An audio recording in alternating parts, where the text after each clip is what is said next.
ನಮಸ್ತೆ, welcome to Kusuma's kitchen. ಇವತ್ತು ನಾನು ಮಾಡುತ್ತಿರುವ ಅಡಿಗೆ ಹೀರೆಕಾಯಿ ಚಟ್ನಿ. ಇದಕ್ಕೆ ಬೇಕಾಗಿರುವ ಸಾಮಾನುಗಳನ್ನು ನೋಡೋಣ ಬನ್ನಿ.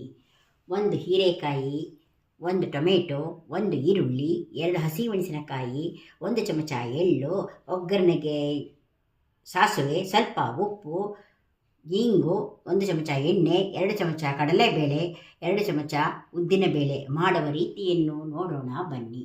ಬಾಣಲೆ ಇಟ್ಟಿದ್ದೇನೆ, ಅದಕ್ಕೆ ಎಣ್ಣೆ ಹಾಕಿ ಎಣ್ಣೆ ಬಿಸಿಯಾಗಿದೆ. ಈಗ ಕಡಲೆಬೇಳೆಯನ್ನು ಹಾಕೋಣ.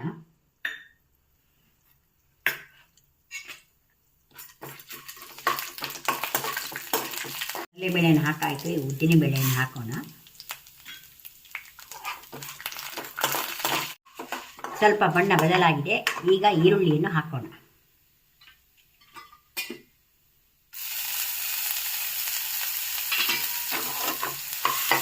ಈರುಳ್ಳಿ ಹುರಿದಾಯಿತು.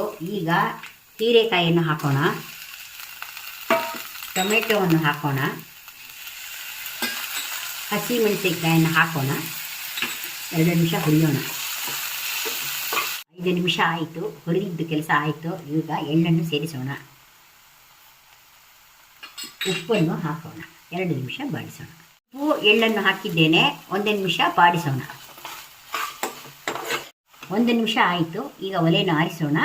ಆರಿದ ನಂತರ ಮಿಕ್ಸಿಯಲ್ಲಿ ರುಬ್ಬೋಣ. ಹುರಿದಿರುವುದನ್ನು ಮಿಕ್ಸಿಗೆ ಹಾಕಿದ್ದೇನೆ. ಈಗ ಇದನ್ನು ತೆಗೆದುಕೊಂಡು ರುಬ್ಬಿಕೊಂಡು ಬರೋಣ. ಸ್ವಲ್ಪ ನೀರು ಹಾಕಿಕೊಂಡು ರುಬ್ಬಿದ್ದಾಯಿತು. ಈಗ ಮೇಲೆ ಒಗ್ಗರಣೆ ಕೊಡೋಣ. ಎಣ್ಣೆ ಹಾಕಿಟ್ಟಿದ್ದೇನೆ, ಅದು ಬಿಸಿಯಾಗಿದೆ. ಅದಕ್ಕೆ ಸಾಸಿವೆ ಹಾಕೋಣ. ಸಾಸಿವೆ ಸಿಡಿದಿದೆ. ಈಗ ಸ್ವಲ್ಪ ಇಂಗನ್ನು ಹಾಕೋಣ.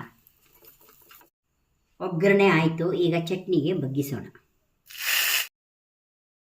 ಹೀರೆಕಾಯಿ ಚಟ್ನಿ ರೆಡಿ ಆಯಿತು. ಇದು ಮಾಡುವುದು ಬಲು ಸುಲಭ.